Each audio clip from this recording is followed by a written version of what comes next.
Good morning. It's time for us to begin our class. It feels like we're an hour early or something. I don't know. But it's time for us to start our class. We're in the book of Revelation this morning. We've been studying through the book of Revelation. We're in Revelation chapter 17, where we left off last week.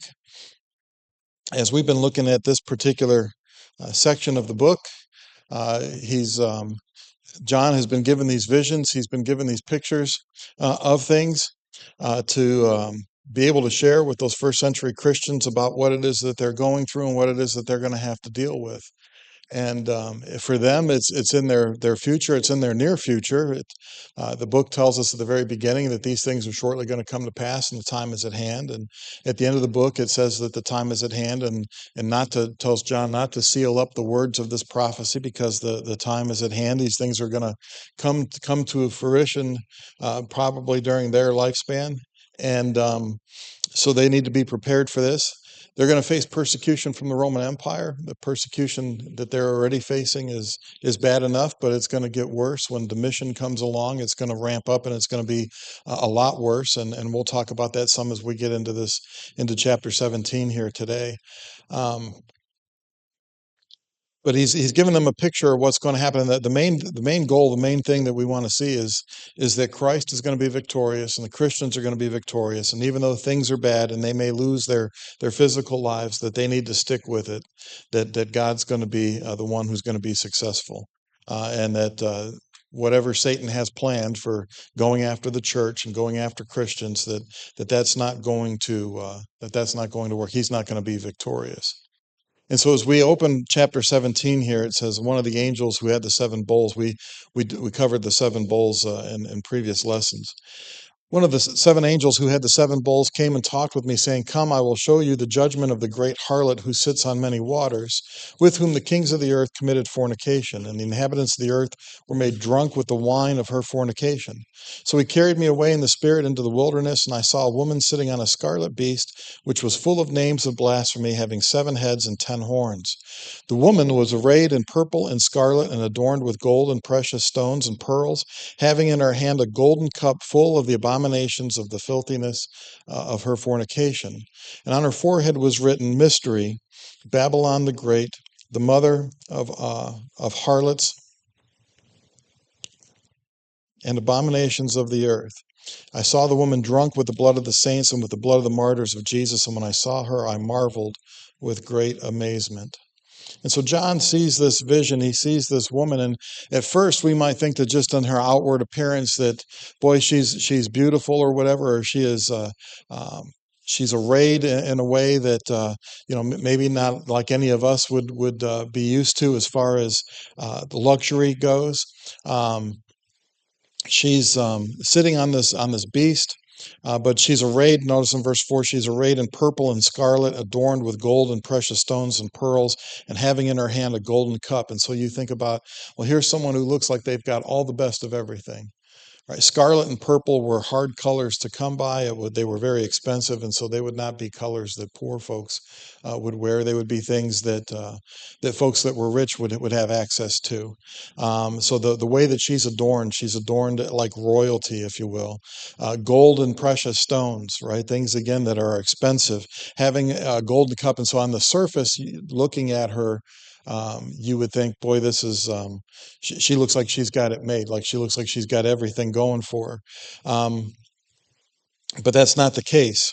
Inside the cup is abominations and filthiness, and from her fornication. And a lot of times, idolatry will be compared, especially in the Old Testament times. Idolatry was compared to adultery or sexual sins, right? Because they've wandered away from God and they've wandered over to idols, and they're worshiping something else. And so in this particular case, you've got the beast from the sea that represents the Roman Empire and the Roman emperors. You've got the beast from the earth who is promoting the worship of the first beast, promoting the worship of the emperor. And Christians obviously are not going to be able to participate in that. They're not going to burn incense to Caesar. They're not going to confess Caesar as Lord. So they're going to have a problem with that. And so the Roman Empire is going to persecute Christians because they won't just add another pagan god to their list of gods, right? But there's all this decadence. in the Roman Empire. There's all this sexual promiscuity. There's all of this moral decadence that's taken place. And that's one of the things that's going to bring the Roman Empire to its knees. And so this woman here is representative of all of that decadence of the Roman Empire, all the things that they're doing to promote emperor worship, to lead people away from God, to destroy their souls with sexual sins. All of these things, right, are represented by this particular woman, this harlot that is pictured here. It says there in verse 1 that she sits on many waters. I think I mentioned this last week, but that idea of her sitting on many waters has to do with people. And we may read these first 6 verses, and we may see this description of her, and we may say, well, what is this all about? Right? And a lot of times people get into the book of Revelation and they try to speculate about what this is all about. What does this symbol mean? And what does this woman represent? And what's going on here in this? And they want to go all over the place, especially with modern history. I can remember back with wars. They'll go back to 79 and 80 and even with Saddam Hussein. And, people would open up the book of Revelation and say, oh, this is what was talked about in Revelation, what's going on over in the Middle East. And I would imagine that I haven't looked at any of their online stuff lately, but I would imagine they're having a heyday with what's going on now with the war against Iran and Israel and all of that, that they're having a heyday with making this be whatever it is that they want it to be. But as I said at the very beginning of this, when we look at the book, the symbols that are here, we're going to either find things that are in the Old Testament that are going to give us a clue as to what's being spoken of, what the symbol represents. It's going to be something in the Old Testament that's going to make it clear what that symbol represents. Or the book itself is going to describe what that is, so we don't have to worry about it. And as we get into chapter 7 and following, we're going to see that John's going to be told, here's what's going on with this. Here's who this is, and here's who this represents. And so we're not going to have to speculate or wonder, well, what is this all about? And so as we look at these first verses, we see that she sits on many waters. She's ruling over many different peoples. The Roman Empire had assimilated, right, a lot of different people all the way around the Mediterranean Sea, up into France, up into Spain, up into part of Great Britain, part of England there, even in part of Germany, and over in the east into the Middle East, into Israel and Syria and Damascus and all of those areas. And so they had a lot of different people that were under their thumb, if you will. There were a lot of people that were in the empire, if you will. And so that idea of her sitting on many waters, we find that idea of waters being referenced to people in the Old Testament. In Isaiah chapter, did we cover any of this last week from the Old Testament and the waters? I didn't think that I did. I touched on it. I couldn't find where I had the passages in my notes last week, but I've got them now. So in Isaiah chapter 8, verses 7 and 8, it says, now therefore, behold, the Lord brings up over them the waters of the river, strong and mighty, the kings of Assyria and all his glory. He will go up over all his channels and go over all his banks. He will pass through Judah. He will overflow and pass over and will reach up to the neck. And the stretching out of his wings will fill the breadth of your land, O Emmanuel.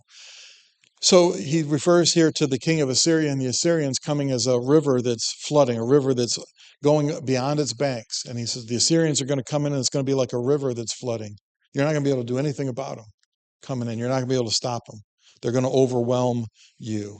And so waters there are used for people. In Jeremiah chapter 46 and verse 7. Again, speaking about destruction that's coming, it says, who is this like a flood whose waters move like rivers? And again, he's talking about people. He's talking about armies that are going to come in and besiege them. In Ezekiel chapter 29 and verse 10, it says, indeed, therefore, I am against you and against your rivers, and I will make the land of Egypt utterly waste and desolate from Migdol to Syene as far as the border of Ethiopia. He's talking about wiping out the people that are there. And so streams or rivers a lot of times in the Old Testament were used to refer to people. So when it talks about this harlot sitting on many waters, It's not talking so much about a physical location of where she's someplace where there's a bunch of riverheads that are coming together. No, she's over a lot of different people is the idea there. So it's not so much a location as it is that she's over many different people. The location that we'll get with the seven heads, what the seven heads represent. And so while she looks beautiful and she looks magnificent and she looks rich and she looks splendorous, we're in Revelation chapter 17 for those that just came in. She's not, that's not how she is under the surface, right? Because inside the cup, right? Inside is full of abominations and filthiness and fornication. And it says on her head there is written a name, Mystery, Babylon the Great, the mother of harlots and the abominations of the earth. Perhaps this would be a mystery to the Romans, because if the Romans picked this up, they wouldn't necessarily want, God wouldn't necessarily want the Romans to be able to understand what's being spoken of, because if you're writing a book about the downfall of Rome, you wouldn't want the Romans to get their hands on it and be able to easily see what it is that's being spoken of. And so this apocalyptic language is used so that the Christians would be able to decipher the symbols. They would know what it is that's being spoken of, but it would be a mystery to the Romans. And so the name on her forehead here, it says Mystery, Babylon the Great. And that's a mystery, as I said to the Romans. It'd be a mystery to us too if there was nothing else written. But when we get into chapter 7, or verse 7 and following here of chapter 17, he's going to explain to John, here's what it is that this woman represents. Here's what's going on with all of this. It's not going to be a mystery as to who she is. And so mystery will indicate the meaning of the harlot's name is not open and obvious to all, but it is a subject for revelation. And indeed, the angel proceeds to reveal it beginning in verse 7. So it's mystery. Babylon the Great is written on her forehead. As we've looked through this book, we've noticed that names are written on people's foreheads, or things are written on people's foreheads or on their hands quite often. Good morning. We're in Revelation chapter 17 this morning.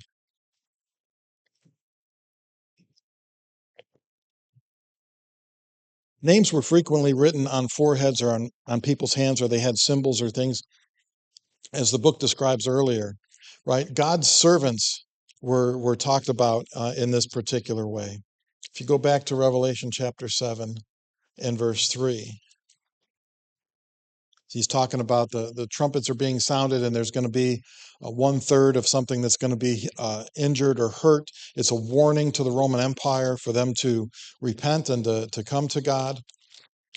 But in Revelation chapter 7 and verse 3, it's saying, do not harm the earth, the sea, or the trees till we have sealed the servant of our gods on their foreheads. There was a seal that they were going to receive that was going to be on their foreheads, it was spoken of here in Revelation 7. Revelation chapter 9 and verse 4, it says, they were commanded not to harm the grass of the earth or any green thing or any tree, but only those men who do not have the seal of God on their foreheads. And so these locusts that are going up, it's the evils of sin, that sin brings with it other ailments. Sin brings with it other hardships. And the sin there is going to bring forth hardship on people who are committing sin, people who don't have the seal of God in their foreheads, people who don't belong to God, people who are earthly and worldly in their ways. They're the ones that are going to be affected by sin's diseases, by sin's effects, by sin's. It's destructive. Sin is destructive for our lives. Now, it doesn't look that way. In the moment, it doesn't look that way. In the moment, it doesn't feel that way. Sin is usually something that's pleasurable in the moment, but it creates a bigger problem for us.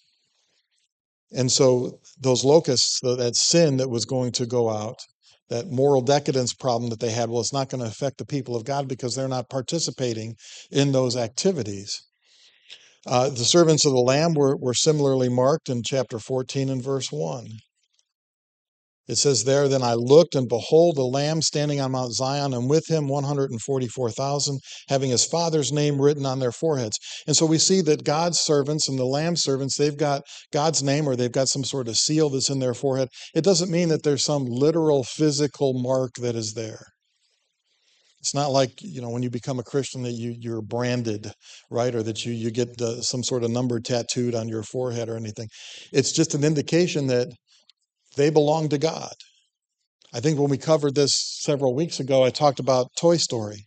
You remember the movie Toy Story, and Woody, the main character in the movie, he's the little cowboy toy, right? What does Woody have on the bottom of his boot?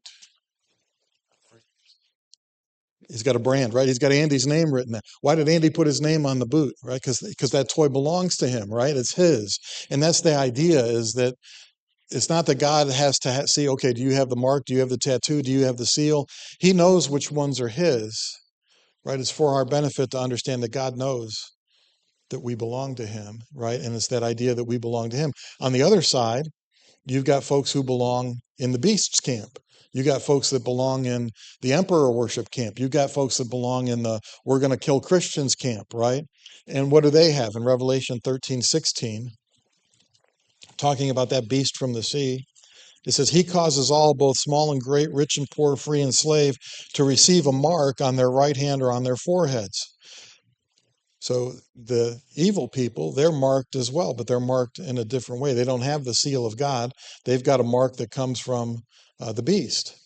In Revelation 14:9, a third angel followed them, saying with a loud voice, if anyone worships the beast and his image and receives his mark on his forehead or on his hand. Again, we're not looking for some sort of literal physical mark. It's not that they got a barcode. It's not that they have a social security number. It's not that they had some sort of tattoo or whatever.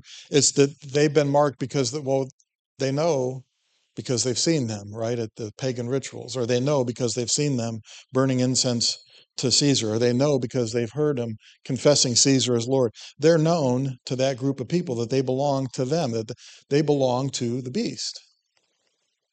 And so that's the idea with this mark. And so she's marked. She's got something on her head, on her forehead. This name is written, Mystery Babylon the Great, the mother of harlots and the abominations of the earth. She's about as bad as you can get, be the idea. And the decadence of Rome was about as bad as you could get. We think that things are worse now than maybe they were in other times, but Jacob has mentioned this. We talk about how bad things are now. In the time of Noah, there were only 8 people in the whole world that were saved, right, that were on the ark. We got more than 8 people now. Yes, ma'am. Sometimes it's hard to explain things to people, and I know a lot of times we take things because we all our life. Yeah. That's the way it is. But in Revelations 13:16, she said, and he caused all, both small and great, rich and poor, free and bond, receive a mark in their right hand or in their forehead. Yeah. So it's very specific. And so if it's not literal, why one or the other? You see what I'm saying? If it's figurative, why would you put either or? Um, they could have had some sort of thing that they needed to have in order to trade with, because there was some things that were written earlier in the book that had to do with them not being able, the Christians not being able to trade openly, that they're going to have to pay higher prices for things maybe on the black market because no one's going to trade with them because they're Christians and they won't participate in their pagan worship. Remember the tabernacle when Aaron and his sons were ordained, and when the sacrifices were offered, they put it on their right ear, their right hand, Mhm. thumb, their right big toe. Just those were specifics too. Yeah, those were specifics because they were ordaining them to be priests, and so they put the blood on 3 different places on them. That's what I'm saying. Yeah, yeah. Just a thought. I don't think that the Romans had any sort of marking system. Now, they may have known who people were and whether or not you were participating, and maybe there was something that they received with regards to that, with regards to being able to trade, because we saw that earlier in the book with the 7 seals, that they were going to have some hard times with regards to the cost of things. But I wouldn't go looking for some sort of literal mark or literal tattoo that they had to have either on their foreheads or on their hands, because again, I think this is symbolic, just that they belong to. It's just marking who they belong to. Just going out and explaining away, and say, yeah, but why was he so specific? And so that's why. Yeah. Yeah, sometimes the pictures are specific things, but again, he just wants us to get the overall scope of the picture and not. Sometimes it's easy for us to get lost in the weeds, and I'm not saying I have all the answers for what every one of these symbols mean, but I can find what most of them are from Old Testament or from explanations that are given here.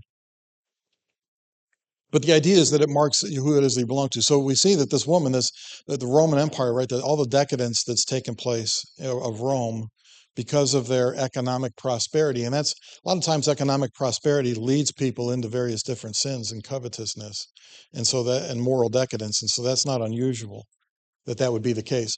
But she's drunk, it says, right? She's filled up with the blood of the saints, that she's been persecuting the saints and she's been happy about it. She's been reveling in it. And other people that are going along with it, they're reveling in it as well. Right. And so they're happy to go along with this. And so she's drunk. It's not just that she's had a sip of the blood of the saints, but she's drunk on it. Right. Which means she's actively, openly participating in all of this. She's drunk with the blood of the saints and the blood of the martyrs of Jesus. And John says, when I saw her, I marveled with great amazement. She's drunk with the blood of the saints, and it says, and with the blood of the martyrs. Now, are they two different groups? I would say that even though there's two listed here, that we're talking about the same folks, right? We're talking about the blood of the saints. The saints are those who belong to God. We're in Revelation chapter 17. Yes, sir. That's in parallel. You go back to chapter 6. Mm-hmm.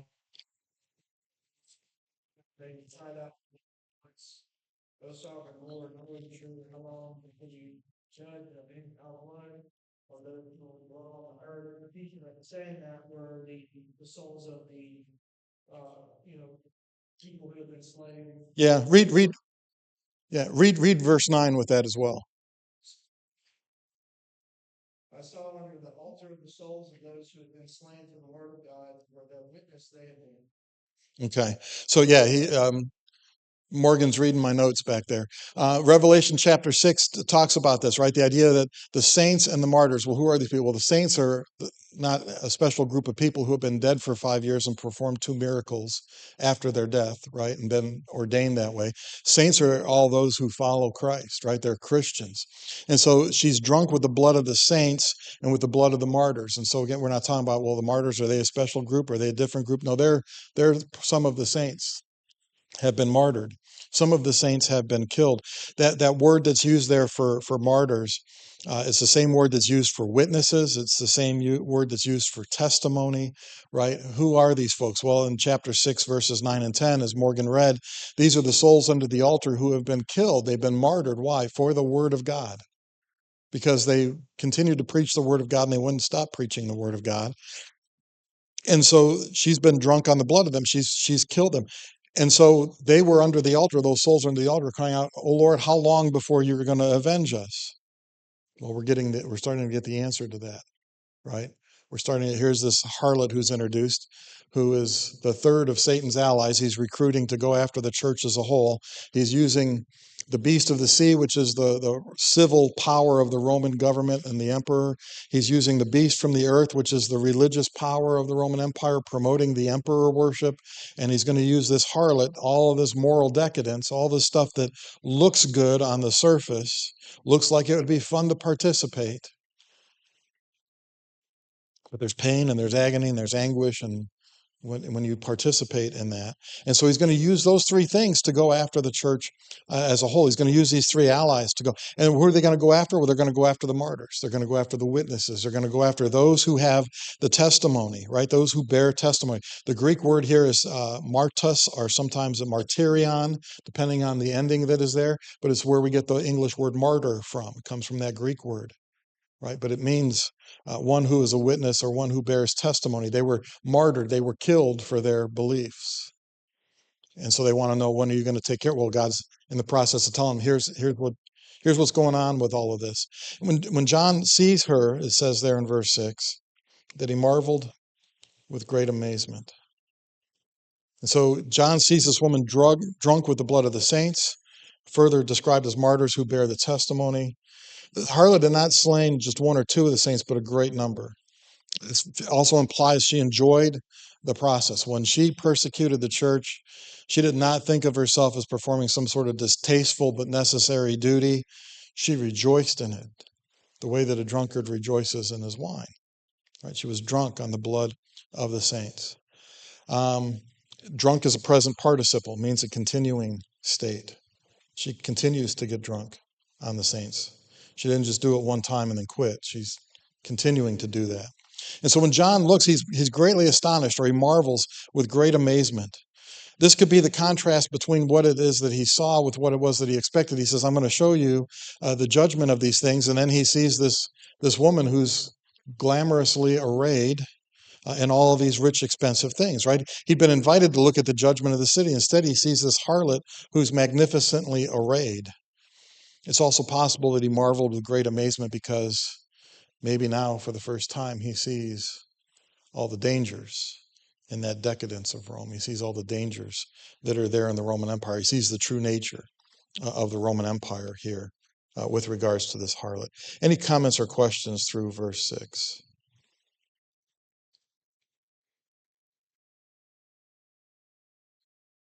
I know Revelation's a scary book because it's the way it's written and it's hard to understand some of the things, but if you have a question or comment, don't hesitate to ask or speak up. In verse 7, but the angel said to me, why did you marvel? I will tell you the mystery of the woman and of the beast that carries her, which has the 7 heads and the 10 horns. The beast that you saw was and is not, and will ascend out of the bottomless pit and go to perdition. And those who dwell on the earth will marvel, whose names are not written in the book of life from the foundation of the world, when they see the beast that was and is not and yet is. Here is the mind which has wisdom. The 7 heads are 7 mountains on which the woman sits. Not going to have to wonder, well, what is it that we're talking about here? What does this woman represent? What's going on with this harlot? Why is Babylon being mentioned again? Babylon is the beginning of those kingdoms when you go back to Daniel, right? There's Babylon, which is with a head of gold and the statue that Nebuchadnezzar saw in his dream. Right, you've got the Medes and the Persians who come next. You've got the Greeks, and then you've got that 4th empire, the Roman Empire. And in the days of these kings, Daniel tells Nebuchadnezzar in Daniel chapter 2 and verse 44, in the days of these kings, God will set up a kingdom that will never be destroyed and it will not be left to other people. And so Babylon's the very beginning of all of that leads us to the Roman Empire. And so if you don't want the Romans to know that you're talking about the Roman Empire, if you talk about the beginning of that process of those 4 kingdoms that were going to come, then it'd be understood that while we're mentioning Babylon, we're not really talking about Babylon. And here's further proof of that. The 7 heads are the 7 mountains on which the woman sits. Rome is a city that's built on 7 hills.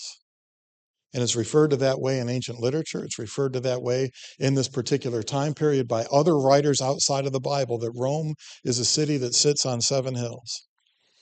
And so here's the mind that has wisdom, right? Here's the explanation of these things.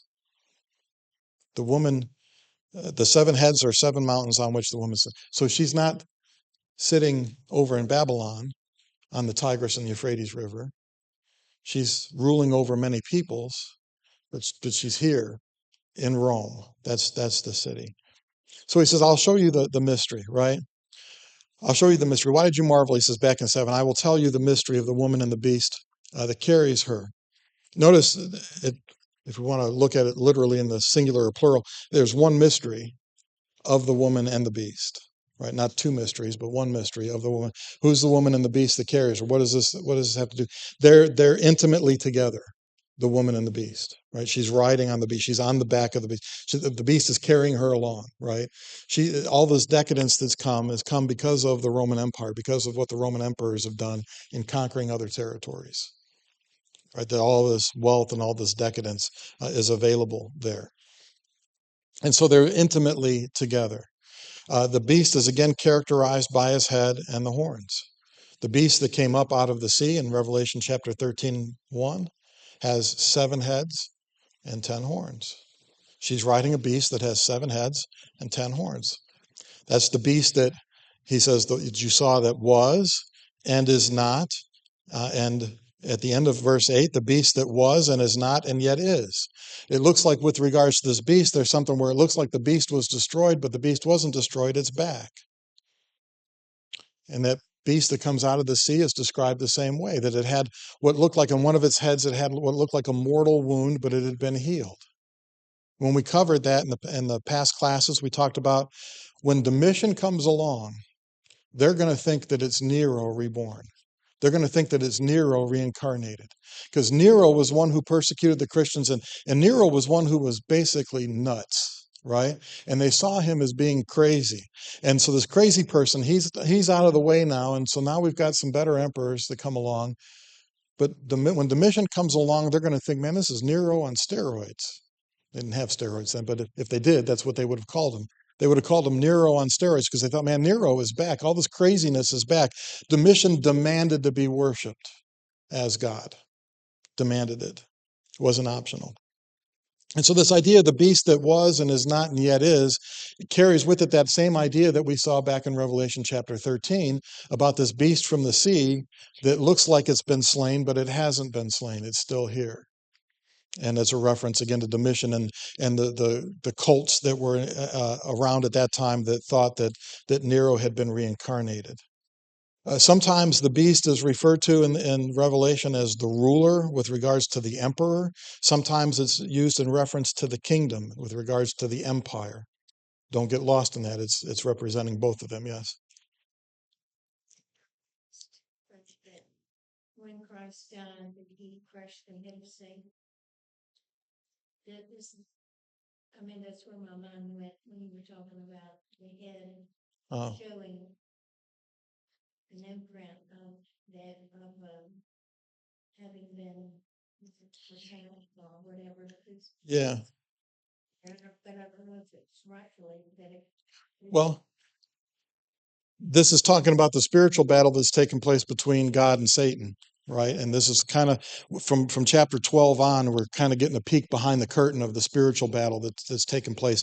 While these things are happening on earth with the Christians and the Roman Empire, there's a bigger battle going on between God and Satan. And so that battle, yes, back in Genesis chapter 3, it talked about how he would bruise Christ's heel, right? The seed of the woman, but he would bruise his head.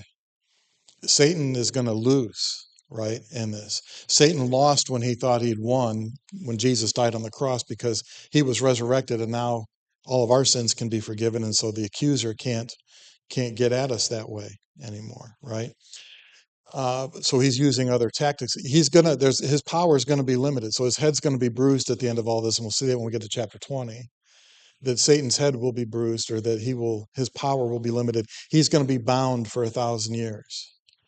Right? Doesn't mean that he's going to be powerless, doesn't mean that he's not going to be able to do it, but he's bound specifically so that he cannot deceive the nations any longer. Satan's going to use the Roman Empire to go after Christianity as well. He's going to use the world government. He's going to use the world empire to try to wipe out Christianity, try to wipe out the church as a whole. When that fails, Satan's going to be bound. He's going to have a limit on his power, a further limit on his power. Now, he's already been limited. He can't go back and forth into heaven anymore.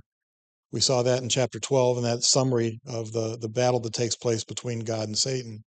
So he's already had that limit, but he's going to have another limit that's placed on his power that he's not going to be able to go out and coerce and convince governments to attack Christianity as a whole anymore. Going to be a limit on his power. Now it says in there 1,000 years. Again, that's not literal, and we'll talk about that when we get to chapter 20. But this idea that his head has been bruised is, the Roman Empire has been damaged, it's been hurt. But again, the idea is that they're going to think Nero's back when Domitian comes along on the scene. But that's a good point. And so sometimes the beast is the ruler, sometimes the beast is the kingdom. Fundamentally, the beast is the principal henchman of Satan. And Satan's work is done in different ways at different times. And so that idea of going back to chapter 13 and the head that was mortally wounded and the idea of Nero being back again is here in this with regards to who this is. And so she's riding upon the back of the kingdom. She's involved in the empire. She's involved in the Roman Empire itself and all the decadence that is there. And so in verse 9, he says, here's the mind that has wisdom, right? Now, here's the clue. Here's the word to the wise, if you will, of being able to understand what's going on here. This was used earlier in chapter 13 when it was talking about the beast from the sea and that he has a number, right? And they get his number on their foreheads or his number on his hands, and it talks about his number, and there's a lot of speculation about what 666 represents there. But there in Revelation chapter 13 and verse 18, and talking about the mark of the beast, it says, here is wisdom, right? So you don't have to wonder about, okay, well, what is that? What's going on here? Who is this person? Is this talking about Satan? Is this talking about some demonic creature? Here is wisdom, it says in Revelation 13:18. Let him who has understanding calculate the number of the beast, for it is the number of a man. His number is 666. The number of the beast, right? It says it's the number of a man. So the beast is not some sort of fantastical creature that's going to arise at the end times and come out of this pit and attack people. It's not going to physically look like how it's described, but it's a man. Talking about the Roman emperors, right? That they're human beings, that they're people, right? Now they're evil in what it is that they're doing. And that number 6, the perfect number is 7, right?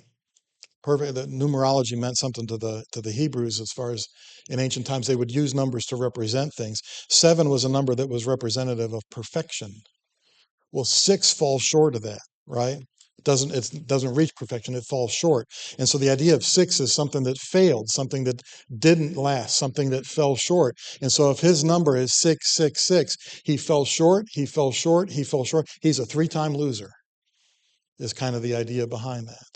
And so you're not looking for somebody who the letters of their name equal 666 when you calculate the number, because there are people that do that with Nero's name.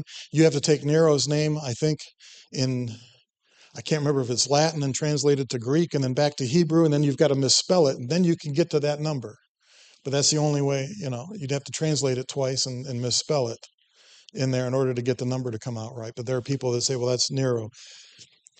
The idea is that they thought Nero was back because of how bad the mission's going to be. He says in are there any comments or questions through verse 9? He says then in verse 10, there are also 7 kings. 5 have fallen, 1 is, and the other has not yet come. And when he comes, he must continue a short time. The beast that was and is not is himself also the 8th, and is of the 7, and is going to perdition. Why do I say that this is in reference to Domitian? Why do I say that, all the stuff about, well, when Domitian comes, they're going to think that Nero's back, and that's what this is talking about? Because of what's here in the text. Because of what's here. He says there are 7 kings. So those 7 heads are 7 mountains or 7 hills on which the woman sits. But the 7 heads also represent 7 kings. And he says 5 have fallen, the other has not yet come. When he comes, he must continue a short time. I pass these out, and we only got 5 minutes left, but I will put these out so that you can pick them up if you want to.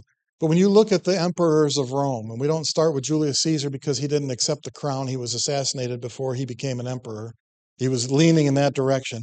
But after Julius Caesar, his nephew Augustus becomes Caesar. So Augustus is number 1. So you got Augustus, Tiberius, Caligula, Claudius, and then Nero. Those are 5, right? There are 7 kings, right? 5 have fallen.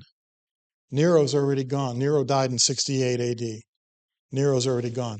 Now you got these 3 usurpers. You got like a year and a half where you got these 3 usurpers to the throne that were military leaders that tried to set themselves up, but that didn't work out. And then Vespasian comes along. Well, Vespasian is part of this group up here in the first 5, right?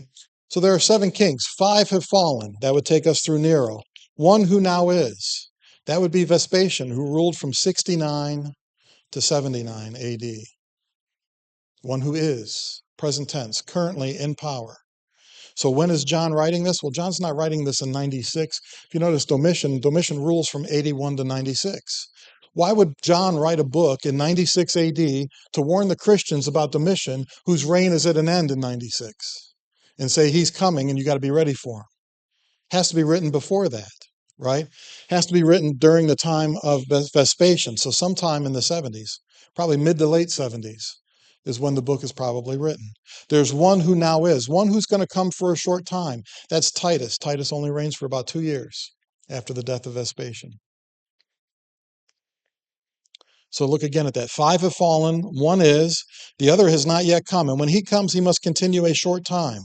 The beast that was and is not is also himself also the eighth. So this beast that we're talking about, this beast that was and is not, this beast that the harlot is riding, this beast that came up out of the sea in Revelation chapter 13, who is that? It's the eighth one of the line. It's Domitian, who rules from 81 to 96. And he's the one that's going to really ramp up the persecution against the Christians. And he's the one that you really need to be looking out for. He is himself also the eighth and is of the seven and is going on to perdition. He's going on to destruction.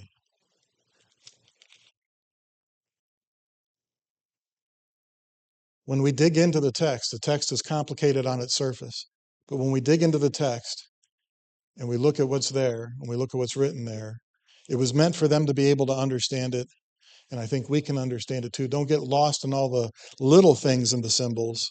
Get that bigger overall picture. Comments or questions on these things? Victorious. Victorious. Christ is victorious. And if we stick with him, even if we lose our physical lives because we won't confess Caesar as Lord, we're going to be victorious with him. Right? And that's the picture. That's the message. So that they can be able to persevere all of these things that they're going through. I do. Church overall fails to teach this rule.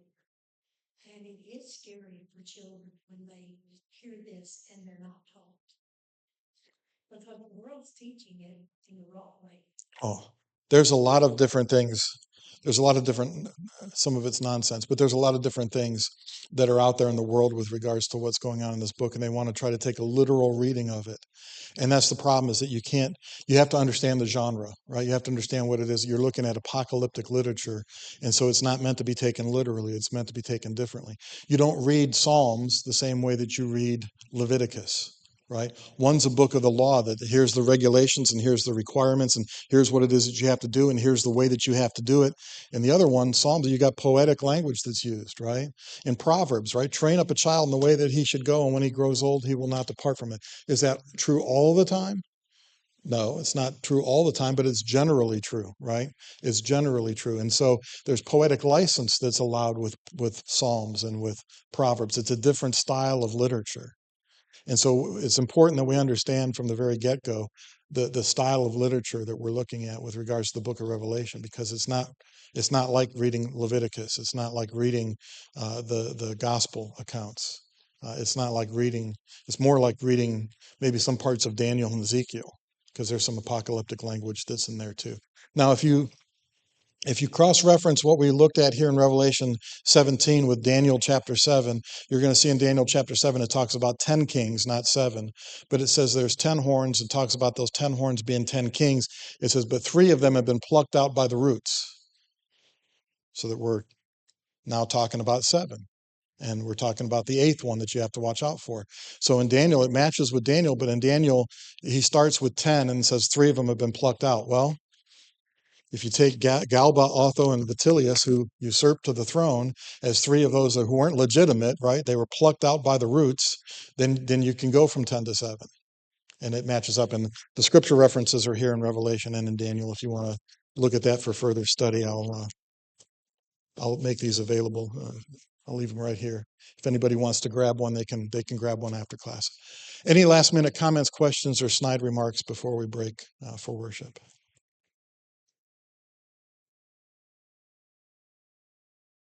All right, thank you for your attention and your comments.